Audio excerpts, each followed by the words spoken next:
사실 우리가 이 시대를 살아가면서 하나님의 눈치를 약간 볼 수밖에 없는 것, 하나님 우리에게 요구하시는 것이 오늘 본문에도 나왔듯이 믿지 않는 자와 멍에를 줘서 안 되고 빛과 어둠이 공존해서는 안 되듯이 하나님의 성전과 또 우상이 이렇게 함께 갈 수 없다는 이런 메시지를 우리에게 던져주심으로 우리가 하나님이 원하는 거에 대해서 발견하게 되면서 눈치가 조금 보여집니다. 요즘에 또 마찬가지로 이 방역 조치로 인해서 정부에서 지침을 내렸죠. 그래서 사실은 이렇게 목소리도 크게 하면 안 된다고 자제했고, 또 여러 가지 이제 수칙을 지키지 않을 때는 300만 원 이하 벌금을 내린다고 했습니다. 책임자만 받는 게 아니고 거기에서 모여있는 사람도 300만 원 벌금을 이렇게 받을 수 있습니다. 자, 그래서 우리가 또 나라의 눈치를 또 안 볼 수 없죠. 왜냐하면 코로나가 이렇게 번성하고 창궐하는데 또 교회가 앞장서야 되고 또 교회에서 확진자들이 많이 나왔기 때문에 이제 이런 부분을 또 고려 안 할 수도 없습니다. 그래서 이런 눈치 저런 눈치가 있어요. 그래서 한번 제가 이제 제 개인적으로 생각에는 아버지한테 내가 잘못해서 아버지한테 혼나고 있는데 지나가는 도둑이 와가지고 또 맞아 너는 나쁜 놈이야 이렇게 같이 이렇게 아버지한테 훈계받고 있는데 자기가 껴들어가지고 그래 너는 잘못한 사람이야 이렇게 하는 것처럼 사탄이 하나님과 우리의 관계에서 새로운 어떤 도약과 개혁과 갱신을 이루기 위한 하나의 어떤 직면의 과정이 있는데 또 사탄이 와가지고 맞아 요즘 한국교회는 이래 맞아 요즘 집사들 권사들 장로들은 이 정도 수준밖에 안 돼 내 맞아도 싸지 뭐 하면서 옆에서 또 이렇게 약 올리는 듯한 그런 느낌 같은 시대에 여러분이 살고 있어요. 그러니까 이와 같은 샌드위치에 몰려있는 상황에서 어떻게 하면 우리가 돌파할 것인가, 이 상황을 이겨낼 수 있을 것인가, 잘 대처할 수 있을 것인가는 저의 고민이고 여러분의 고민인 줄 믿습니다. 제가 이렇게 어떤 분들을 이렇게 연구해 보면 그 중에 이제 특별히 공부를 잘하는 사람들을 이렇게 옆에서 보면 저는 공부를 못했지만 공부를 잘하는 사람들의 특징이 있어요. 왜냐면 저희 형제도 6형제가 있는데 2명은 1, 2등을 했어요. 초등학교 때부터 중고등 고등학교 때까지. 근데 나머지 저까지 4명은 중간에서 한 밑으로 뭐 하니까 같은 밥 먹고 같이 놀고 같이 사는 형제인데 어떻게 한 두 사람은 뭐 공부를 저렇게 잘하고 또 4사람은 저렇게 공부를 못하나. 이게 사실은 이미 그게 좌우된 게 뭐냐면 특징이 있는데 그 특징이 두 사람에게 있었고 공부 잘하는 두 사람이 있었고 4명에게는 그 특징이 없었어요. 그래서 여러분 뭐 이게 100% 맞는 건 아니지만 이렇게 몇 가지를 제가 조사해 보니 첫째 공부 잘하는 특징 하나가 가계력이 또 중요합니다. 가계력, 부모의 교육력 또 그 가계력부터 냈던 그런 분위기 있잖아요. 뭐 교수 밑에 뭐 자녀들 공부 잘하게 되고 확률이 100%는 아니지만 대부분 그렇습니다. 브레인이 나올 수 있어요. 브레인 밑에 브레인이 나올 수 있죠. 둘째는 공부를 왜 하는지 이유를 아는 사람, 그 사람들이 공부를 잘해요.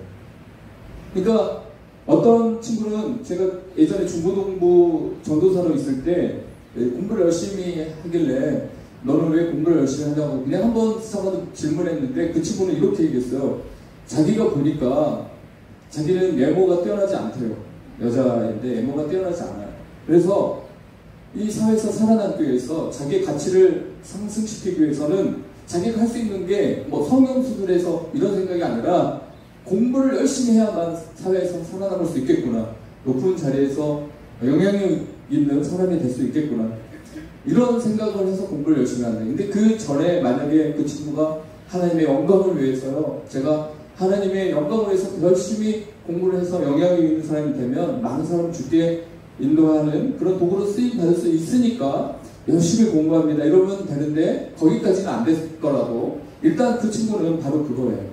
자기 외모의 컴플렉스를 갖고 있으니까 이 사회에서 살아남기 위해서 자기는 공부를 잡은 거예요. 그리고 예전에 자수성가한 분들 대부분 어떻습니까? 시골에서 부모가 중학교도 못 가르치겠다고 할 때 눈물을 흘리고 대학도 못 가고 선고에 들어가는 그런 분들이 참 많이 있었습니다. 근데 그분들은 결국 나중에 야간 대학이라도 다니면서 어떻게든 공부를 해서 공부의 목적이 뭐냐? 성공하기야. 왜냐면 나는 금수저가 아니고 흙수저로 태어났기 때문에 내가 반드시 공부해서 내 자식들만큼은 이렇게 나처럼 공부를 하고 싶은데 돈이 없어 학교를 못 가는 그런 인생 만들지 않아야 되겠다라는 그런 각오가 있으니까 어때요?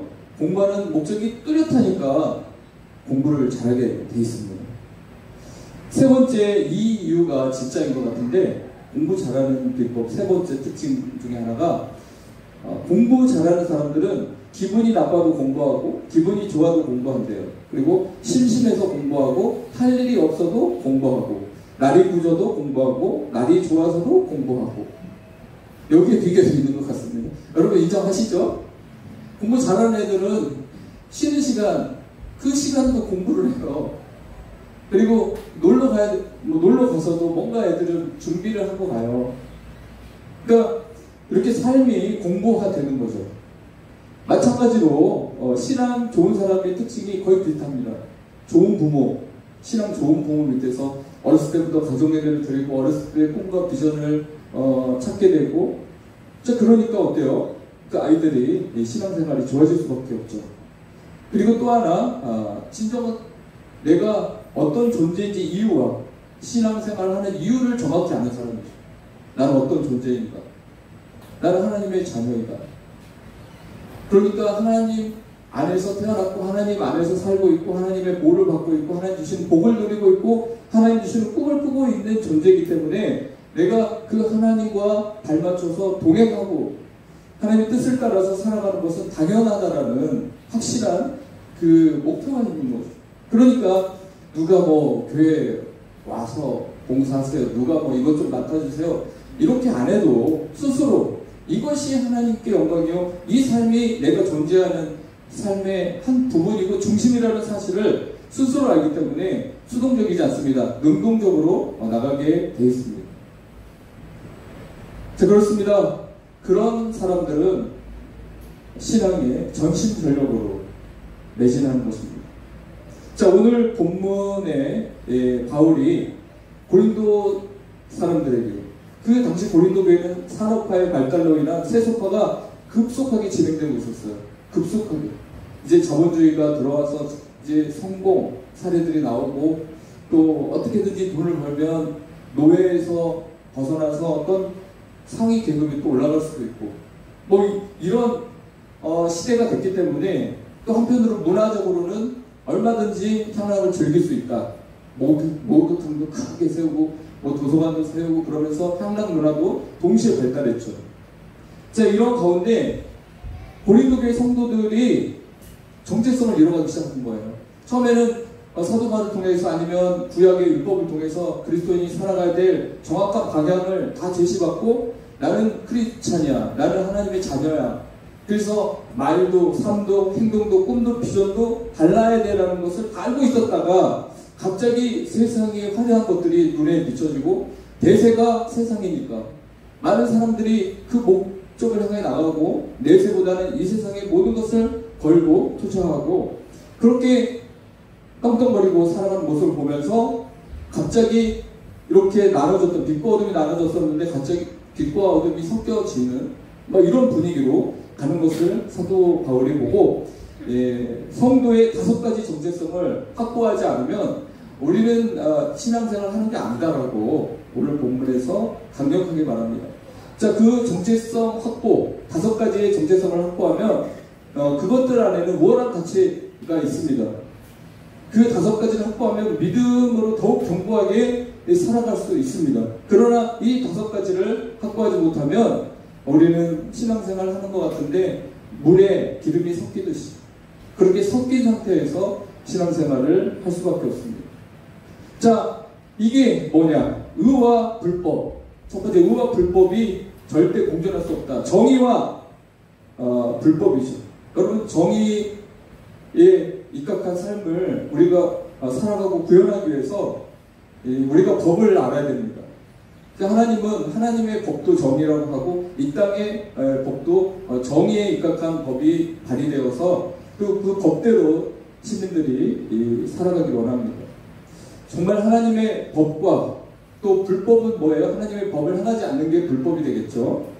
그리고 빛과 어둠, 진리인 빛, 하나님의 말씀, 진리인 빛과 어둠, 사탄의 세력들이 꽁꽁 묶어놓고 어둡게 세상을 만들어가는 그런 게 공존할 수 없다. 그리고 그리스도와 벨리알, 여기에서 벨리알은 사탄을 상징하기도 하고요. 무가치함과 악함을 말하고 있습니다. 어떻게 그리스도 좋으신 분, 십자가에서 우리 모든 죄를 대속하시고 또 십자가 죽으심 3일 후에 부활하셔서 영원한 영생의 길을 터주신 그 분과 이 땅에 많은 사람들을 속이고 이간질하고 대적하여 무능사자처럼 상지자리를 찾으며 많은 영혼들을 불법으로 인도하는 벨리알이 어떻게 공존할 수 있겠는가? 그리고 믿는 자와 믿지 않는 자, 여러분 믿는 자잖아요, 그렇죠?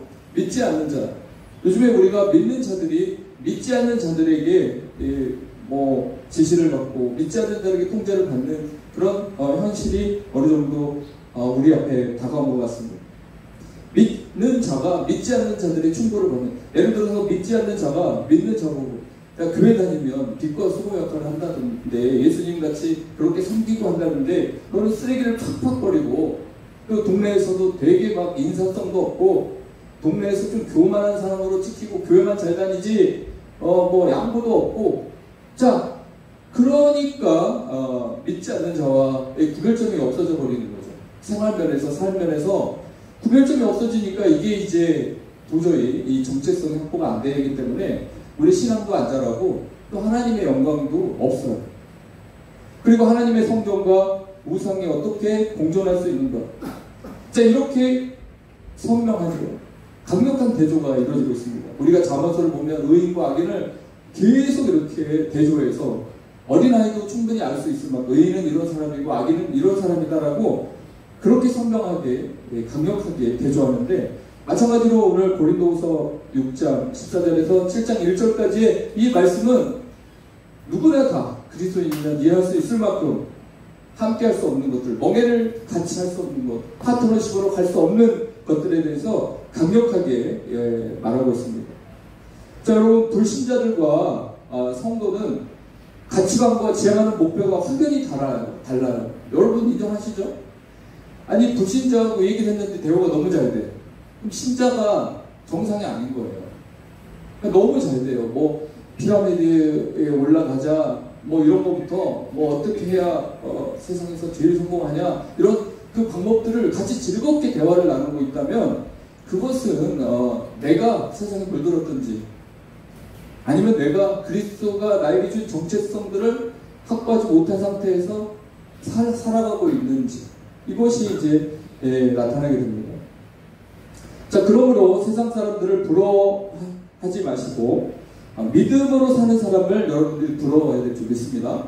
만약에 여러분이 세상 사람을 막 부러워해요. 친구들 중에 남편이 삼성에 다니고, 아이고 삼성이 있는데 LG에 다니고 LG에 다니고 현대에 다니고, 그래서 돈 이렇게 연봉이 1억 정도 되고, 자 그러니까 이렇게 쓸 것도 충분히 쓰고 사는데, 나는 월 200, 300 남편이 이 정도 벌어다 줘가지고 맨날 그냥 생활고에 치달리고, 그래서 너를 보면 너무 부럽다. 그러면 이미 어떻게 된 거예요?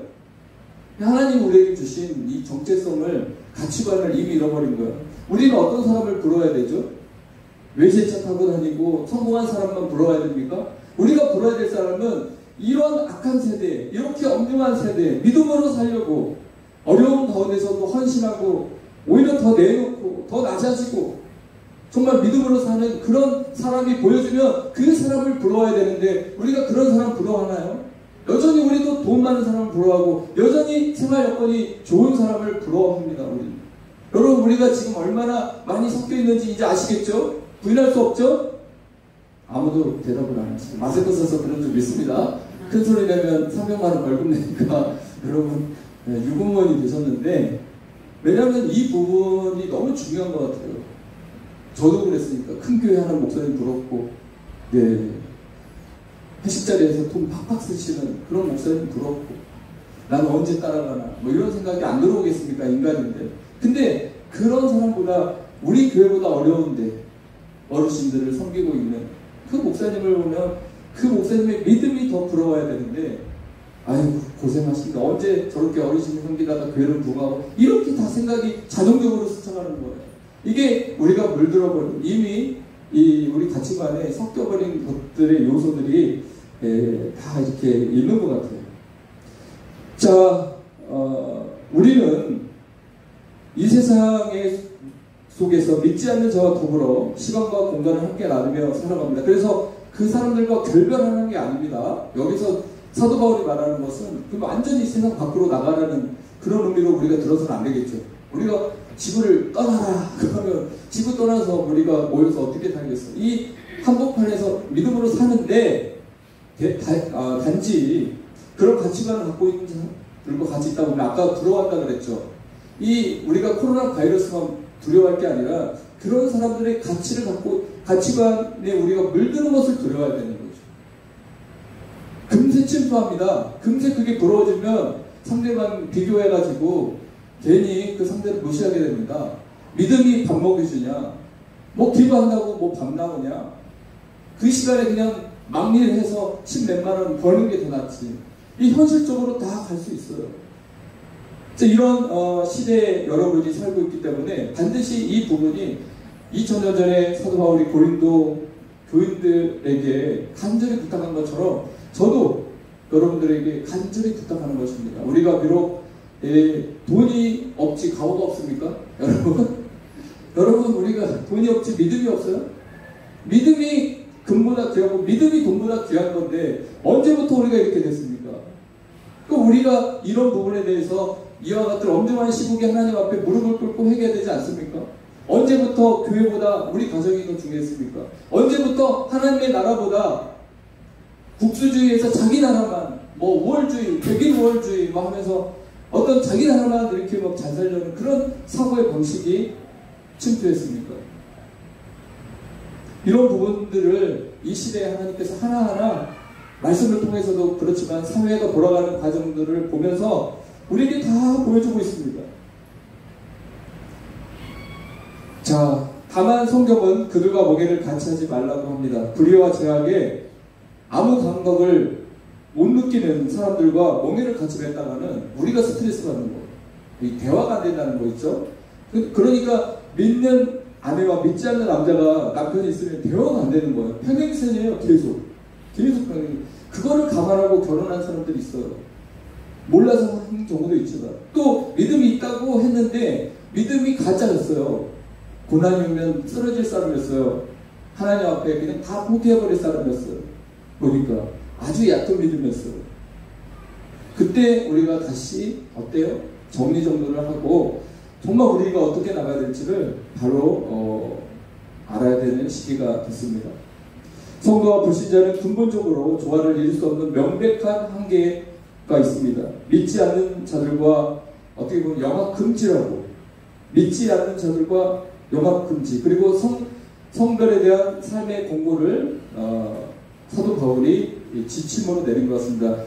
중대본에서 우리에게 교회에게 뭐 이렇게 공고하고 금지령을 내린 것처럼 사도 바울도 믿는 자들에게는 그런 근본적으로 어울리지 않는, 멍에를 같이 맬 수 없는 것들과 금지, 생활 금지, 대화 금지를 언제까지요? 여러분이 참 믿음 안에 설 때까지 그런 사람들과 만남을 보여요.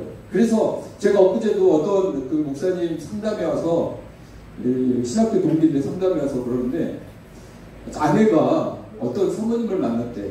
아내가 사모님을 만났는데 그 사모님이 좀 똑똑한 것 같아요. 그래서 뭐 이런 얘기도 해주고 저런 얘기를 해주고 막 하는데 갑자기 사모가 변했다는 거예요. 왜냐?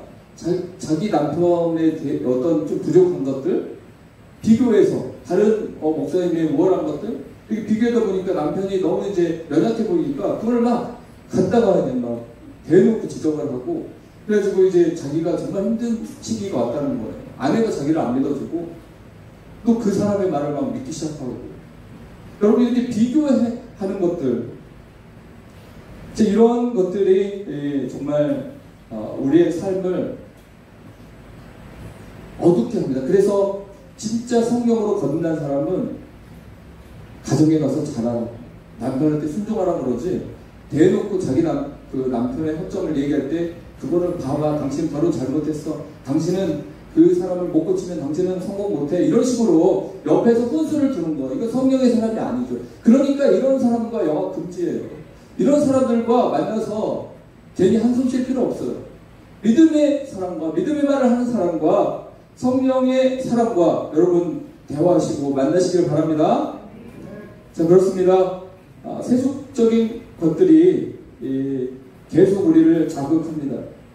그래서 세상적인 마인드로 교회를 이끌어가는 사람들이 있을 수 있고, 교회에서도 세상적인 마인드를 가지고 이렇게 막 이끌어가는 사람이 있으면 약간 거리를 둬야 됩니다. 이 교회는 교회다운 정체성이 있어야 되고, 교회는 교회다운 낮아짐과 또 눈물로 세워지는 그런 것들이 있어야지, 교회에서 어떤 갑자기 뻥튀기 해서 땅을 사서 막 이런 식의 어떤 세상 사람들이 쓰는 상업 마인드, 이런 것들을 가지고 또 성도들을 그렇게 해서 어떤 교회는 다단계도 하고, 우리 교회는 다단계 없잖아요. 이런 것도 해서 하나님이 나에게 복을 주면은 교회를 질 거니까 내가 이 다단계 이번에 크게 되면 되는데 한 번만 이렇게 기도해주고 밀어달라고, 이런 식으로 하는 사람들 치고 진짜 돈을 벌어서 교회에다 헌금하는 사람 몇 프로 안 되더라고요, 제가 보니까. 그러니까 우리는 이러한 하나님의 그리스도인의 정체성에 대해서 많이 간과하고 살아가고 있기 때문에 우리도 모르게 세상 친구들이 막 생겨나고 있고, 또 세상 것들의 어떤 정보들에 대해서 흡수되면서 우리의 믿음이 약해져가고 있진 않은가. 그러면 다시 뭔가 처방전을 다시 받아야 되겠죠. 그 건강한 신앙으로 자라기 위해서는 다시 원점으로 백투더 바이블로 가야 될 줄 믿습니다. 자, 오늘 이제 시간이 많이 지나서 멍에를 매지 마라고 했는데, 이 소와 나귀가 멍에를 절대 맬 수 없다고 신명기 22장에 나왔고, 레위기 19장에 같이 하지 말아야 될 것은 한 밭에 두 종자를 뿌리지 말라고 그랬어요. 지금 시골에서는 두 종자 다 뿌립니다. 저도 어렸을 때 이제 아버지가 이렇게 농사 지면, 고추 농사를 치면 그 호랑에다가 이렇게 오이도 심고 아니면 참외도 심어서 또 먹기도 하고, 이렇게 하나님이 해준 말씀대로 산 적이 없어요. 다 밭에다가 이것도 심어보고 저것도 심어보고 막 섞긴 하는데, 이 내용들은 정체성에 대한 확고한 하나님의 메시지입니다. 그래서 두 종류의 직조로 옷을 만들면 안 된다. 이런 이런 종류가 있는데 이걸 섞어서 옷을 만들어서도 안 된다라고 확실하게 말했습니다. 특별히 소와 나귀를 비교할 때 소와 나귀는 크기가 달라요. 그래서 같이 멍에를 매서는 안 됩니다. 성질도 달라요. 근데 소와 나귀를 멍에 매서 밭을 가려고 하고 논을 가려고 하면 계속 싸움이 나겠죠. 마찬가지로 정말 여러분이 이제 소라고 치고, 나귀가 좀 성격도 안 좋고 그러거든요. 소는 이제 거룩한 애물로도 드려졌고 번제로 드려졌고 성품이 나귀보다는 더 온순하고, 그래서 그렇지만 우리 신앙민을 상징한다면 나귀는 거칠고 또 일도 못하고 이런 부정한 짐승이에요. 왜냐하면 되새김질을 못해요. 그래서 부분 갈라져도 되새김질을 못하기 때문에 이미 소는 정결한 짐승으로 하나님 인정해줬지만 나귀는 부정한 짐승인데, 부정한 짐승과 정결한 짐승, 그러니까 신앙인과 불법을 행하는 자가 같이 멍에를 메고 이렇게 같이 살면 평생 힘들어요. 그리고 파트너십에 대해서 사업을 해도 평생 힘들어요. 자, 이렇게 하나님은 금지령을 내렸습니다. 여러분 한번 돌아보십시오. 나는 어떤 사람과 대화를 많이 하고 있었고, 어떤 사람을 통해서 나는 위로를 받았고, 어떤 사람을 통해서 내 믿음이 성장하는지 한번 깊이 생각해야 되겠습니다. 자, 이와 마찬가지로 신자와 불신자 간에도 함께 조화될 수 없는 근본적인 이유가 있습니다. 우선 신자와 불신자는 존재 이유가 다릅니다. 아까 제가 말했죠. 신자는 하나님의 영광을 위해 존재하는 반면 불신자는 자기 만족을 위해 존재합니다. 이렇게 차이가 큰데 어떻게 같이 갈 수 있겠어요? 또 신자와 불신자의 차이는 가치관이나 사고방식이 이미 달라요. 신자의 가치관은 영적이고 천상적인 것에 맞추어 있습니다. 내세적이죠. 내세지향적이죠. 그러나 불신자의 가치관은 육적이고 세속적인 것에 맞춰져 있습니다. 즉 그런 삶을 사는데 전혀 문제가 없다. 예를 들어서 우리 행복한 교회 어떤 청년이 믿지 않는 남자를 사귄다, 믿지 않는 여자를 청년을 사귄다, 그러고도 잘 맞는다. 그거는 사랑에 중독돼서 그런 거지, 그 가치관과 이런 삶의 패턴은 이미 안 맞는 겁니다. 근데 그거를 중독되니까 서로 그냥 끝까지 한번 가보다가 부모가 반대하면 그때 뭐 헤어지든지 아니면 끝까지 가서 결국 결혼해보고 제사도 한 번씩 지내보고 하면서 믿음 뚝 떨어지는 그 상황이 돼서 후회하는 경우가 있을 수 있습니다. 그래서 여러분, 신자는 영생을 얻는 반면 불신자는 영벌을 얻게 된다는, 그래서 신자와 불신자 사이에는 좁힐 수 없는 간격이 있어요. 천국과 지옥의 간격이 있듯이 신자와 불신자는 이 좁혀지지 않는 이 어마어마한 간격이 있는 거죠. 그래서 우리가 이렇게 하나님의 사람이니까 와, 정말 세상 사람과 이렇게 성격이 차이가 있다는 사실에 다시 한번 놀랄 수밖에 없고, 세상은 우리가 너무도 다르다는 거에 대해서 다시 한번 우리가 확인할 수 있는 기회가 오늘 있는 것입니다. 뭐 이런 얘기하면 좀 어떻게 생각할지 모르지만 인생이 전부라고 하는 이 불신자들, 특히 이번에 서울시장도 그렇게 안타깝게 자살했지만 이분은 불교인인 것 같아요. 신앙은 잘 모르겠지만, 그러면 이 죽어도 윤회하니까 죽어도 다음 생애가 있을 수 있고, 또 지옥이라는 그런 것도 이 불교에도 있더라고요. 뭐 이렇게 영벌 이런 것도 있긴 있는데 그런 두려움이 우리 기독교인들이 갖고 있는 두려움 같이 있는 게 아니에요. 그래서 그냥 목숨을 끊어도 성경에는 명백하게 목숨 끊는 건 살인행위다. 왜냐하면 하나님이 우리가 하나님의 소유인데 내가 내 생명을 내 거라고 생각하고 인생을 마감하는 그런 거는 가룟유다 같이 멸망하는 자들이 하는 행동이거든요. 누구든지 마찬가지예요. 목사가 자살해도 그건 멸망한 사람이지 그 사람의 사정을 봐줄 수가 없어요. 그만큼 차이가 있는 거예요. 절대 생명을 하나님 겁니다. 이렇게 차이가 있는 겁니다. 뭐 이런 거 하나만 따지고 봐도 확실하게 차이가 나죠. 자, 마지막으로 다음 주에 이어서 하겠지만 15절에 이런 말씀이 있습니다. 믿지 않는 자와 믿는 자가 어찌 상관하며, 여기 상관하다는 말은 함께 이익금을 어떻게 나눌 수 있겠느냐, 어떻게 같이 수고를 뭐 해서 같이 이익금을 나눌 수 있겠느냐, 이게 불가능하다는 것입니다. 이는 각자 성도와 불신자가 갖게 될 기업의 근본적인 차이가 있음을 나타내는 것입니다. 즉 미래에 신자를 위한 기업으로는 천국이, 불신자의 기업으로는 지옥이 상속될 것임을 이렇게 말하고 있어요. 그러니까 어떻게 상관할 수가 없어요. 서로 이익금을 나눌 수가 없어요. 같이 부모와 자식이 아무리 혈연 관계라도 이 불신자와 신자라면 기업을 같이 누릴 수가 없죠. 천국에서 어떻게 만납니까? 남편도 못 만나요. 아내도 못 만나요. 예수 믿느냐 안 믿느냐의 차이로 인해서. 이런 부분에 대해서 아무리 시대가 바뀌고 뭐 인권이고 해서 뭐 좋은 게 좋은 거고 하나님은 사랑이다 해가지고 하나님이 무슨 지옥을 만드냐, 하나님은 사랑이신데 다시 모든 걸 회복시켜 줄 것이다, 다 그냥 그 지옥에서 다 건져서 그 불쌍한 사람들 다 천국에서 살게 해줄 어떤 특별 조치가 있을 것이다, 이런 거를 막 상상하고 만들어내는 그런 신학자들도 있어요. 근데 우리는 그런 식으로 신앙생활을 하는 게 아니라 보수적으로 신앙생활을 하는 것입니다. 있는 그대로.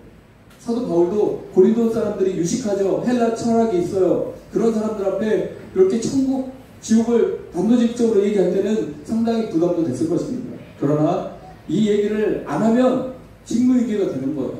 그리고 사도 바울도 이 얘기를 안 하면 자기도 모르겠다는 거죠. 자기도 천국, 지옥 뭐 이런 거 자기도 확신이 없다는 거예요. 그러니까 확신이 있는 것만 잘하면 못 받는다, 이런 것만 막 전하고 싶은 거예요. 영적인 세계 목사님도 모르는 사람 많아요. 그러니까 그런 세계는 다 접어두자. 그런 설교한들 뭐 무슨 의미가 있느냐, 우리는 사랑하면 되고 이웃만 이웃 사랑하면 되고 전도만 하면 된다.